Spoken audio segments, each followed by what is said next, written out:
Hello and welcome into Pat's Latest. I'm your host, Mike Gambardella. We are just two sleeps away from potentially the biggest Patriots game in nearly 7 years as they host the Los Angeles Chargers on Sunday Night Football. It can't get here soon enough.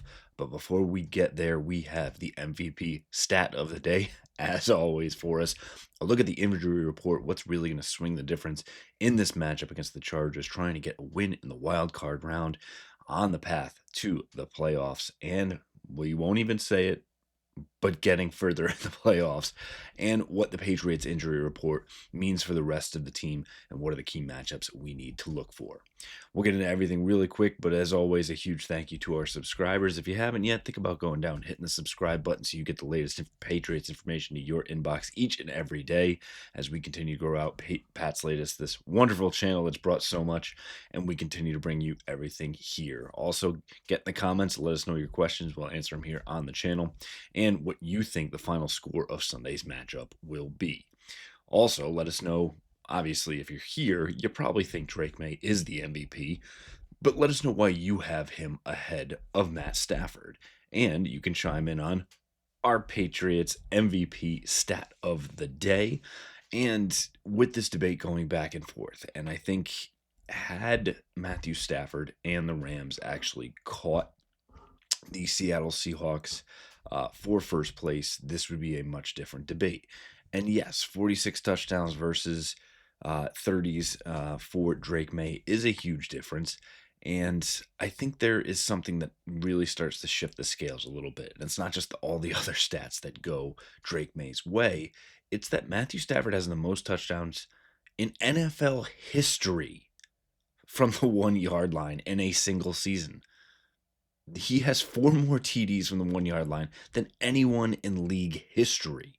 So, again, it is a choice, it is a system. For the Patriots, you look at what Ramondre Stevenson and Travion Henderson have done, especially over the past few weeks, of just pounding it home from that 1 yard line and getting it in. That's just an offensive philosophy. So, again, yes, the touchdown total might be skewed, but that is because Matthew Stafford has had more opportunities. And yes, at the end of the day, he did make the most of them and has that record now. But again, for a different scheme, that potentially goes another way. If it's Kyron Williams or Blake Corum getting to run it in, then this is much less of a debate. So, yes, it is a debate because of those things, but it really does skew it that way. And the other one that we wanted to quickly reference and shout out and hat tip to Bill Barnwell, um, you know, people want to say so much about the strength of schedule, but that really encompasses the entire team. And for what we're looking at as two quarterbacks, you don't go up against the other team's offense. You're really just playing up against that defense. And when you start to put those metrics next to one another, the defenses that Drake May has faced over the course of this season actually outweigh what Matt Stafford had to go up against. So if you really want to start putting strength of schedule in there, let's just make sure we're making it apples to apples and not apples to kumquats. For the rest of it, we look quickly at the injury reports, and the big one is Chargers rookie running back Omarion Hampton, who is fighting a right ankle inversion sprain. Now, doesn't sound great, and there are reports that he may not play. He has not practiced here yet this week. Friday will be a huge day. Expect him to practice and expect him at the end of it to actually play. They are counting on him to be ready and be able to move the chains for them. And he is a do-it-all type of back. He is a guy that can break into the house. He's a guy who can bang between the tackles. He's a guy who can receive the ball. England Patriots did a great job in the middle of the season, but he's banged up here as well. So expect the Chargers to keep the kid gloves on and have him be ready to go, but he is going to be much less than 100%. That is going to make things difficult, and I'm sure that it's part of the game plan to really put more pressure on on Justin Herbert. And by taking away the run game entirely, suddenly you can start to draw back a little bit more and goad him or maybe send some pressure. This all just puts more on a banged up Justin Herbert, who has said that, having the time off and getting to sit down behind Trey Lance last week, the time was good for his injured hand. So again, whether it's Herbert, whether it's Keenan Allen, Lad McConkey, Quentin Johnston, Rondé Gadsden, there's just a large portion going over to the passing game.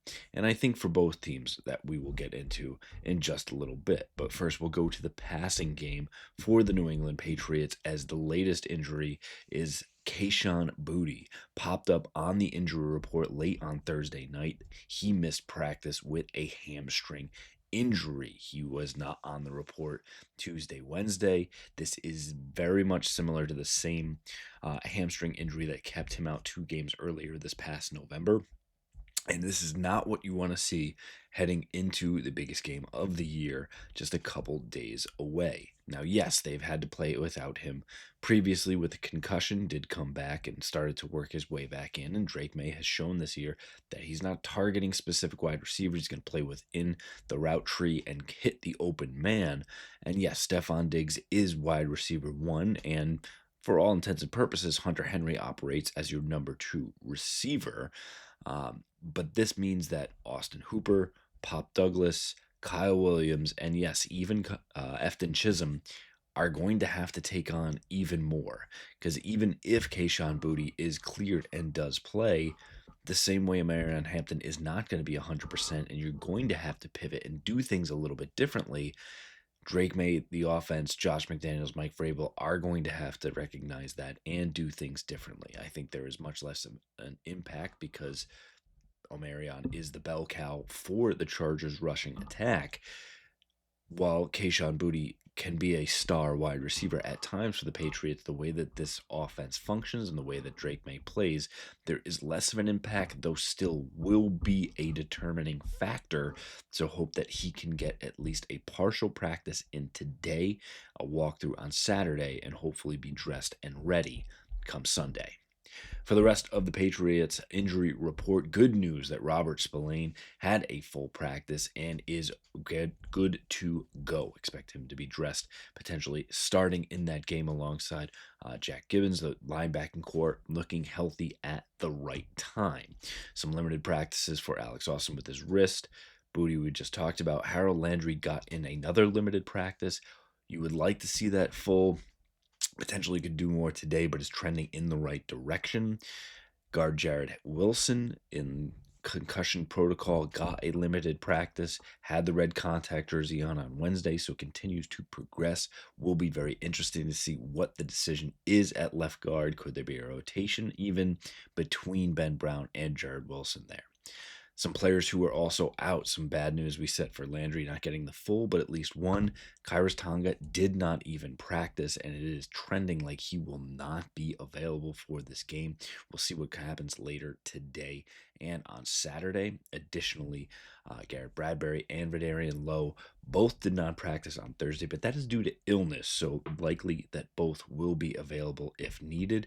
And finally, swing tackle and often third tight end in those jumbo packages, Thayer Munford got the day off with a knee injury, did not practice.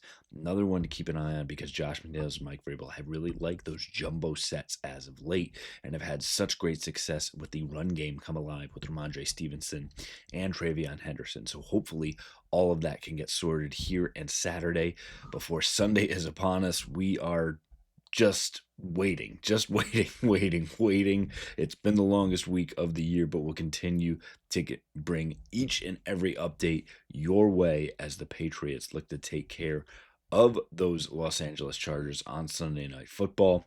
Again, if you have questions, let us know. Throw them in the comments.